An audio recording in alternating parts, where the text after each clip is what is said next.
This is Dr. Tirunavukarasu, pediatric ENT and airways surgeon at Kanji Kamakodi Child's Trust Hospital. குழந்தை பிறவியிலேருந்தே சத்தம் வர்றதில் பிரச்சனை இருக்குது. சரியாக வாய்ஸ் ப்ரொடியூஸ் ஆக மாட்டேங்குது. அழும்போது சத்தம் வெளியில் கேட்க மாட்டேங்குது. அல்லது ரொம்ப கம்மியாக வீக் வாய்ஸாக இருக்குது. அதோடு சேர்த்து மூச்சு போயிட்டு வர கஷ்டமும் இருக்குது அப்படின்னாக்கா அது என்னன்றதை பார்க்கணும். மோஸ்ட் ப்ராபப்ளி அது லரிஞ்சியல் வெப் அப்படின்ற ஒரு கண்டிஷனாக இருக்கலாம்.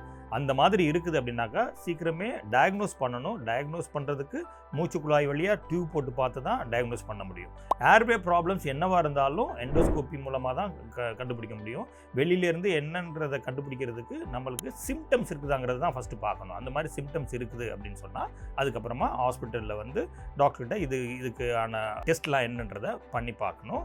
இந்த மாதிரி லரிஞ்சியல் வெப் இருக்குதுனாக்கா அதை ஆப்ரேஷன் பண்ணி தான் சரி பண்ண முடியும். இப்போ ரொம்ப சிவியராக இருக்கிற குழந்தைங்களுக்கு முதல்ல ஒரு ட்ரக்கியாஸ்டமி பண்ணி வெயிட் பண்ணிவிட்டு அதுக்கப்புறமா கொஞ்சம் ஒரு ப்ரீ ஸ்கூல் டைமில் ஒரு 3 years 3.5 years அந்த மாதிரி இருக்கும்போது ஆப்ரேஷன் பண்ணி அதை சரி பண்ணிடலாம்.